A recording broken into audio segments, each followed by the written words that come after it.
Hey everyone, we are going back in time again, and this is my conversation with Chicago-based artist and educator William Conger. William was nice enough to invite me to his studio where I got to see all of his works in progress, see his artwork, and then we sat down right there in the studio and had the conversation that you are about to hear.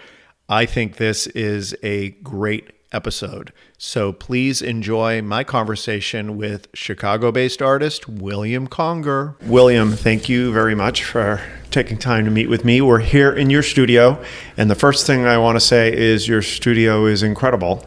Oh, thank you, Rick. When I think of an artist studio, this is exactly what I would think of. Beautiful light, beautiful space, and surrounded by all of your artwork. So, yeah, I'm very comfortable here. I've been here 20 years. Yeah. I had another space elsewhere in the city for quite a few years too, but I ended up here and I like it. Now, do you come to the studio every day? Well, I try. I'm older now, but I do get here almost every day. Perhaps not as long as I used to work. I used to work 10 or 12 hours and think nothing of it. Now, 5 or 6. Some days I can't get here. I have other obligations, but I do try to get here on a regular basis. When you were working 10 or 12 hour day, were you usually working, I'm sure it was different every day, but would you work on one painting for that entire time, or would you be mixing it up and doing different things throughout the day, that 10-hour period? I usually had a few projects going, but normally I would devote myself to one work at a time. And of course, it became necessary to sometimes work on something else because I use oil paint and it was wet and so forth. So I'd have another project going, maybe a smaller painting, or doing something on paper. But generally I would stick to one painting as the central focus and then have other things to experiment with or to develop alongside. That's a long time to be focused on one thing. I think most jobs that people have, even though they're doing, usually you're not focused on one thing like that for that period of time. That's true. Is that something are you like a focused person in your life outside of the studio, or is it just when it comes to painting, you're able to do that? I think I'm pretty organized. I think my outside life is organized in order to preserve the time and integrity of my studio life. So I like to get things done so that I can be free both in terms of time and mentally when I come to my studio. But when I come here in the morning, I generally start right to work. I'll get something going right away. I don't sit around and wait for inspiration or anything like that. I just get to work. I like what you said about your outside life, like it's sort of supporting you being an artist. Yeah, everything is around that. Yeah, I feel the same way. I'm very much into fitness, and one of the reasons why I am is because it helps me be a better painter. Yeah. And I know that sounds crazy to some people. No, I understand that. But I can't paint if I'm not feeling well, if I'm like hungover or something, like it's not going to work.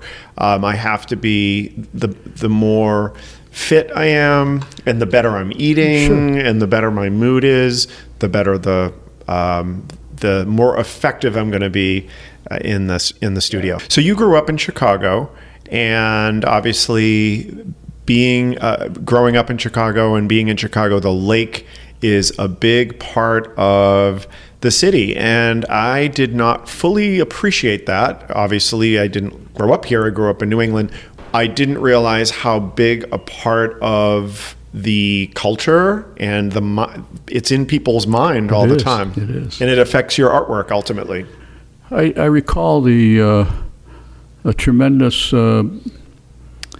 differences in sounds and character between the city and the lake or the park when I was a youngster, because in those days during the World War II there were a lot of factories, smaller factories in the area just west of where we lived, and you could hear them start up in the morning. You could hear the horns and the whistles And then there were still the old streetcars that rattled along What the about road. smells? Were there smells And the too? smells and the people who would roam up and down the alleys Right. selling fruits or wanting to sharpen knives or get rags or whatever the case might be, and delivering. And as soon as you went to the lake, it was silent. Yeah. So the silence of the lake and the foghorns, there was a lot of shipping on Lake Michigan in those years because they were bringing ore down to Calumet in Indiana to the steel mills, and so just constant foghorns that one would hear in the morning. Yeah.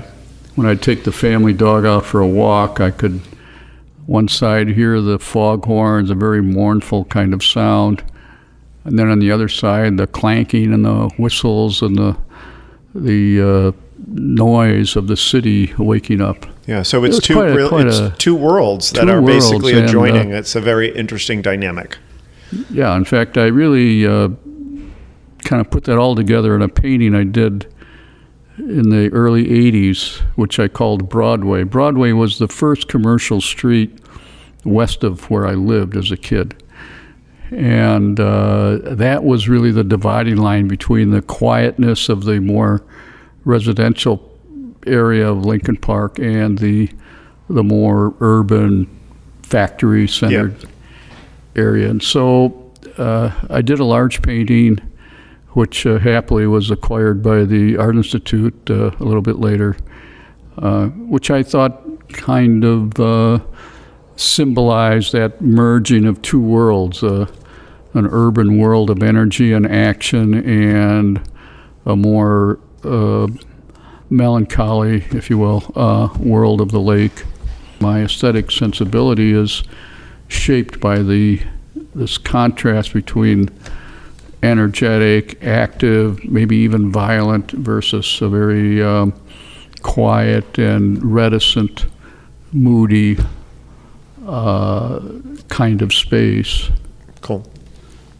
I want to talk about your childhood as it relates to seeing yourself as an artist. Can you tell me about that? Did you see yourself as an artist as a kid? How did that happen? It happened early. My mother was a kind of an amateur artist, and she would take me to the Art Institute on Saturdays. I remember that explicitly. And we would take the brand new subway and go down to the Art Institute, and I just loved it. It was so spectacular to me. And I basically memorized everything I could see there. And what age was this? I was starting at 4 or 5. Wow. And 5. And I just loved it, and I memorized these paintings and where they were. And looking back at that 5-year-old, like, what do you think? Because most 5-year-old boys don't have that kind of reaction to going to a museum. Yeah. What do you think about that? Like that 5-year-old kid? Well, I don't know. I mean, for me, it was just the best experience and the most adventuresome experience I could have. And later on, when our own children were around that age, and I was, of course, eager to take them to the museums, to the Art Institute, they were, well, more like normal kids. Yeah. Like, when can we go get something to eat, or when do we go home? But of course, they did eventually become very interested. But I think it is, I don't know if I was that unique or just a lonely kid who loved going to the museum with my mother, but I did love it, and we would get postcards of paintings, and then I would try to copy them. And so early on, then when I entered the first grade, I was, for some reason, asked to do some illustrations or something, cut out things that would go on the school bulletin board, and of course I just loved that, and I guess I did a good job because everybody liked it. And so when I was asked what I wanted to be when I grew up, I instantly said artist. And so from the first grade on, I was claiming to be an artist. And it finally got to the point, well, I better live up to it now. My father worked for Encyclopedia Britannica, and of course in those days, those encyclopedias had lots of illustrations. And I do recall on Saturdays, sometimes he would take me down to the office, and there I met an artist. His name was Dale Nichols, and I thought he was the greatest artist on earth because I had seen some of his illustrations. I'd seen a few of his actual paintings because Britannica had a fairly good collection of American art that was hung in the offices at the company. And so I could see his paintings, and when I met him, it was like, going to heaven. And he was a very wonderful gentleman, and I still admire his work tremendously. A lot of artists, a lot of very important artists, really worked their day job as illustrators, like Edward Hopper and so forth. Andy Warhol, Reginald Marsh, a lot of them. And that was not there wasn't a division between the commercial and the fine art that came to exist after universities developed their own fine art departments. So let's talk about that. Let's talk about formal training. Mm-hmm. When did you start getting formal training or any, I guess you probably had art class in school, but when did someone actually teach you how to paint? I went to a parochial or Catholic school, and of course art was not part of the curricula. And beginning in the 4th or 5th grade, I think they had a teacher come in once a week to spend an afternoon with the kids, doing some project. And so I was very interested in that, and I do recall that my great moment is when this person came in, a woman, and she asked us to draw a picture of something in our neighborhood, I think, and I did a drawing of a postman delivering mail. And I was in the 5th grade, so I was 9, 10 years old. It was remarkable by the standards of other kids who were, they put these works up on the bulletin board, and most of the kids would draw stick figures or something like that. And mine was a fairly convincing drawing of this mailman, hunched over by the weight of his mailbag, walking along the sidewalk. And she thought it was remarkable, and she said that, you should go to the School of the Art Institute for junior classes. And so I did. My parents said okay. And so on Saturdays thereafter, I began taking classes at the School of the Art Institute. And were you taking the classes with kids? Yes, or were they were all youngsters of a similar age group. What type of stuff would they teach at the Art Institute, kids that age? Like, what was the nature? Well, it wasn't very sophisticated. They had long tables set up, I recall, and then every conceivable color mixed up, pre-mixed. It would all be a kind of a watercolor or tempera colors, really, in those days. Acrylics were still a little bit, were not known. And so it was a kind of a tempera color, which all kids had used at one point or another. But it was in big quantities with big brushes and big sticks of crayon and charcoal. And all of a sudden you were just, overwhelmed with the professionalism of it all. It looked so big deal. You know? Did you like that? Or I loved it. And they would set up little still lifes, nothing really complicated. And I tended to follow the still life, try to do something. But mainly I was just interested in all that fluid paint. It was just fantastic. Did you feel that being with other kids that were artistically inclined, that you found your group of people, or did you feel like you were related to them? I was very competitive. Okay. I was interested in, how good are they? Mm-hmm. And am I any good, or am I better, or am I worse, or is that kid better than me? I mean, I was I was competitive. So it wasn't so much that these were my teammates. These were these are the people I could be measured against or measure myself against. my mother was very supportive of my interests.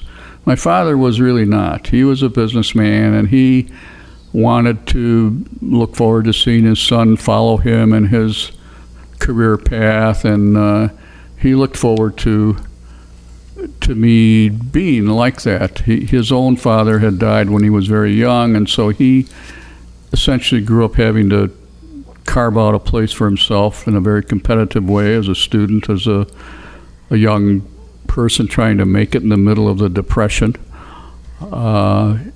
So I think he instilled in me this sense of, do a good job, but maybe I was competing in a way to prove to him that I could do this and that I'm good at this. Yeah. And, did your dad ever explicitly state that he didn't want you to go into art and that he wanted you to go into business? Yes, he did. on Okay. many, many occasions. Yeah, he was very. In fact, later when I went to the School of the Art Institute full time, and which I had applied to without anyone in the family knowing it. And then when I was accepted, I just presented the letter of acceptance to them, and they really, at that time, had no idea what I was going to do after I finally finished high school. He thought I would go to a junior college or something and try to get me warmed up for a serious college because I had been such a poor student. But I got into the school on the basis of a portfolio and such that I presented. And so then I did go there for a year, but during that whole year, I was badgered in a way and made very uncomfortable about that. I liked it there. I had Badgered by whom? Well, by my father mainly, in his own way. He just didn't understand why I wanted to do this. He wanted me to go to a real university. Yeah. And did your dad ever understand at any point? No, I'm afraid not. He died young. He died in his early 50s. And so he really, at that point, I was still pretty much at sea. Okay. In terms of my own development and career. So unfortunately, he didn't know that I actually did put it together. Yeah. And my mother had already died, so I was, in those days, I was an orphan at early 20s. Okay. Which seems old enough now to make it on your own, but it was tough. Yeah. Well, It was tough. it's Not to have anyone to. I really didn't have any relatives that could help me or do anything for me. So I was really on my own, and that really turned up the dials in terms of you better go out there and figure out how to make a living at this. I mean, I did eventually go the second year to the University of New Mexico, which had been suggested by a friend who was also an executive at Britannica. His name was Walter Eust, and he was the editor-in-chief. And Walter Eust was different from all of his colleagues in the company because he was an artist, and a pretty good amateur artist. And he lived in Evanston, and I would go to his home on weekends, and we would paint together.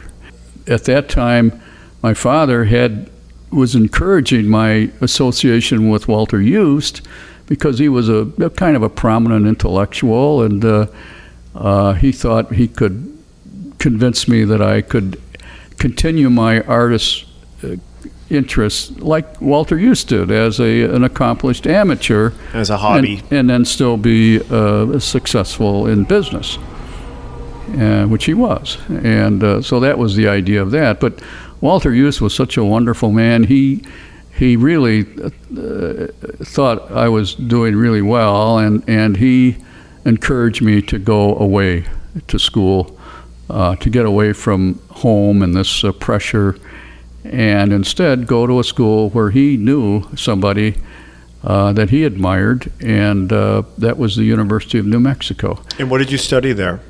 Well, I went in as an art major, but I also studied philosophy. I became very much interested in philosophy, and so I really bridged two fields while I was an undergraduate, art and philosophy.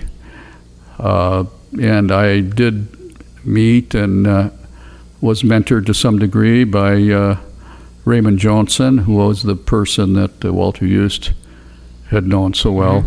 And Raymond Johnson was a very prominent American artist who had gone to the Southwest to settle some years earlier.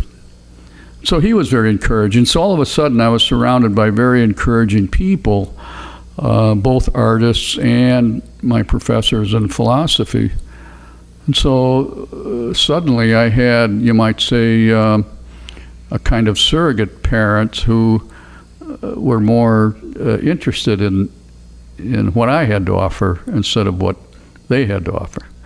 At New Mexico, I also became friendly with Elaine de Kooning, who went there as a visiting professor, and she was remarkably helpful to me, and she encouraged me a lot, and she wanted me to go to New York and so on, and she put me in a show there in New York, and that was reviewed in Art News. And so I was still an undergraduate, but here I was seeing my work reviewed, not in a big way, but there in a major publication.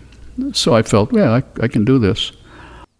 When did what you were creating go from direct observation, creating something from what you're observing with your eyes, to creating something that's inspired by what's going on in your mind from your imagination? At the Art Institute, in those days, we spent most of the day drawing from the model. Half a day, every day, would be devoted to drawing from the live model, and then the other half of the day would be devoted to more or less experimental work with materials, collage, drawing, imaginative work, or design, color mixing, and things of that sort. So it was skill development, really, more than anything else in the beginning, in the foundation level at the school. But when I went to the University of New Mexico, it was not nearly as rigorous, and that bothered me. But at the same time, it was much more open creatively, and so you were kind of encouraged to, well, what else can you do? What can you do to amaze me? And then came Elaine de Kooning with the abstract expressionist concept, right with her.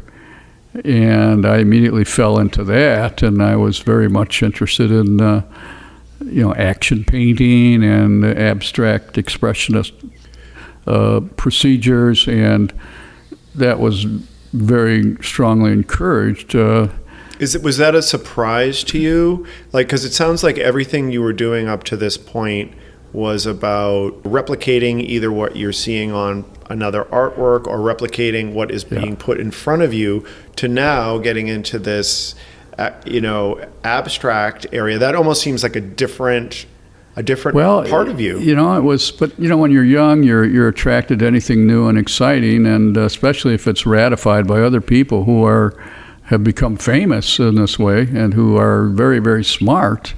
In addition, you can't resist it. But it is true, at the School of the Art Institute, a lot of my teachers were very much opposed to abstract expressionism. Mm-hmm. And I remember seeing my very first Jackson Pollock at the school, and my teacher poo-pooing it and saying it's just nonsense and we shouldn't waste our time looking at it. But I was very much attracted to it. And so I was already a little bit torn. But at the school, the emphasis was really on, as I said, skill development. If you couldn't draw by the end of a first year of life drawing, if you were still clumsy, you were basically invited to go home. Right. So you're not the type of artist who, it appears, spends all of their time just in the studio creating. You've been involved with the art community. You had a newsletter or a magazine at one point. So that's that's true. I think my time at the University of New Mexico, then later at the University of Wisconsin, and then later at the University of Chicago, my intellectual life, as you might call it, is very important to me. And I became very involved in art history, the study of philosophy and aesthetics, literature to some degree, along with my art. And so I was always kind of multifaceted in that respect. But it sounds like you are connected with other people. It's not just you are reading a lot and you're not just painting a lot. I get the feeling from looking at your background that you are building relationships with artists, people in the world. Yeah, I was always very much interested in the discussion of art, the discursive nature of it. That art is really fundamentally about ideas and how we develop our ideas and how we translate our experiences and feelings into ideas of one sort or another that have some kind of physical manifestation, whether it's the written word, whether it's music, whether it's architecture, painting, sculpture. All of these are expressions of something that is essentially an idea about experience. And it may not be well formed, it may not be resolved. In fact, seeking the resolution is part of the process. So yeah, in that respect, I've never been the kind of artist who is just so centered on my studio practice that nothing else matters. For me, a painting is it's a kind of almost an architectural problem. I like how things fit together in a way that they support each other. But I do think of my work as abstract, but at the same time, it alludes to the figure in motion. It alludes to structure, to the geometry of the city. It's a combination. Yep. In the same way that the lake is a contrast and yet a complement to the city. When you're creating a painting, I assume you go to a place that is very unique to painting.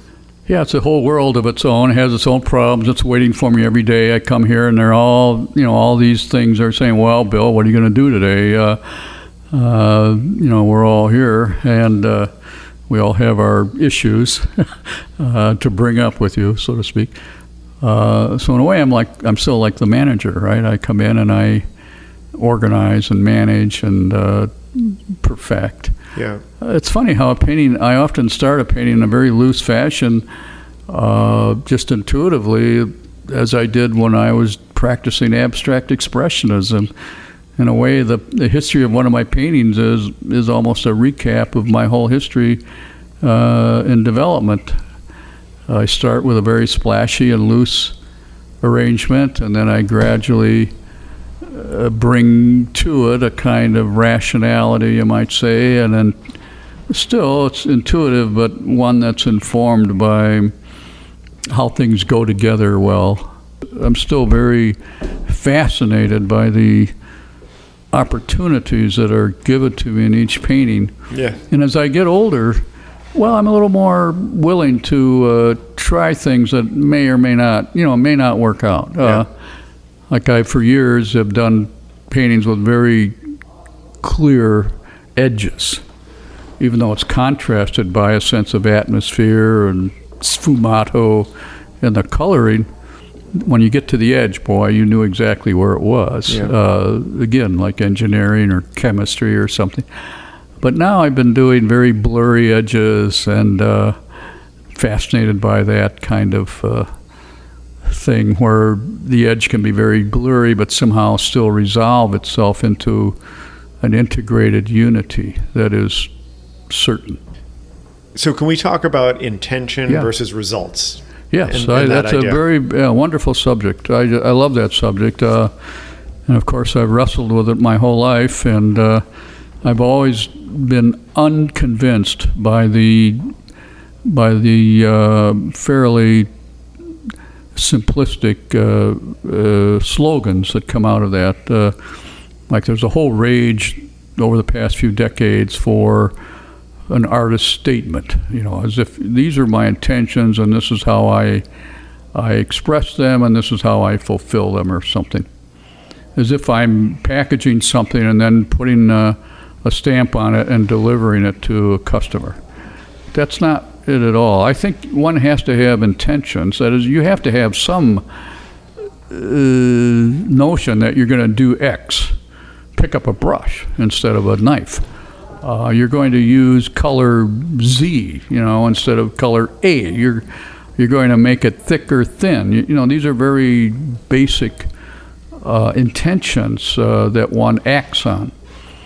But of course, none of that is a key to success in any way, shape, or form, because then you put it to work to do something, that is to expose in some way some feeling or thought or some just instant motivation, instant urge, I should say. So I think in the way a philosopher might say, well, intentions are necessary but never sufficient. You have to have a plan to get you started, even it may be very simple or it may be elaborate, but in the end, the goal of the work is to express something that goes way beyond the mere presentation of intentions being followed through. Let's talk about people talking about art. So I have a background before I was a painter where I was in the petrochemical industry, and I sold plastic. Yeah. So this is something that is used and it's sold to someone, they make something out of it, and it adds value, and it keeps going. And then I was in consulting, so I would help companies build like a website where they would be selling things. With art, you have this artifact and then it's just done. And it's sold and it kind of ends. But it doesn't end because you can talk about it. So can you tell me about that? Well, I like very much your distinction between the function and use. That works of art can have many functions, very ordinary functions, to fill a spot on an empty wall, or to provide a decoration, or to be a commodity that's traded for something that has some value that perhaps is greater than the value that's involved in making it, the same way as the products you spoke about. But beyond that, it's something that's discursive. It always asks a question: is what kind of importance is this as a human expression, which ultimately says, well, what's important about being a human being? And these are much tougher questions. They can't be put to functional use very easily, although they do underlie everything we do as a society. I mean, when you were doing your job, you were basically helping people understand that this product could make their lives better in one way or another, even if it's, making more money for somebody or making a manufacturing process simpler. Well, I did that too when I wrote ads. My job was to try to explain the benefits of a product and how it's going to make someone's life better if they use it.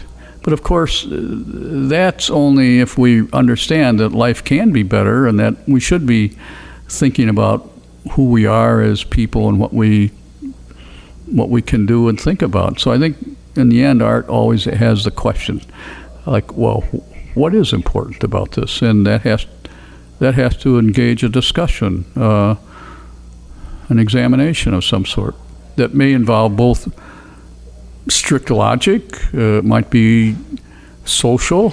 A lot of art today is very social. It might be just purely aesthetic from the standpoint of how relationships of things work together. But I think all of these are very important questions that require a kind of thought process, that goes beyond the direct experience of the work. Thank you very much for letting me come here to your studio and to spending time with me. This has been great getting to know you and talking to you.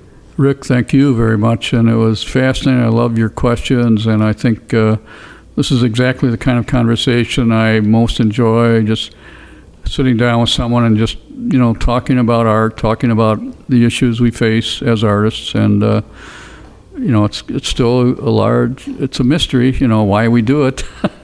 But it's something that is very compelling and rewarding. Great. Thank you. You're very welcome. My name is Ricky McGuckran, and you have been listening to Eager to Know, the podcast. If you haven't already, please go to Apple Podcasts and subscribe, rate, and review this podcast. Join me next week for another Eager to Know podcast.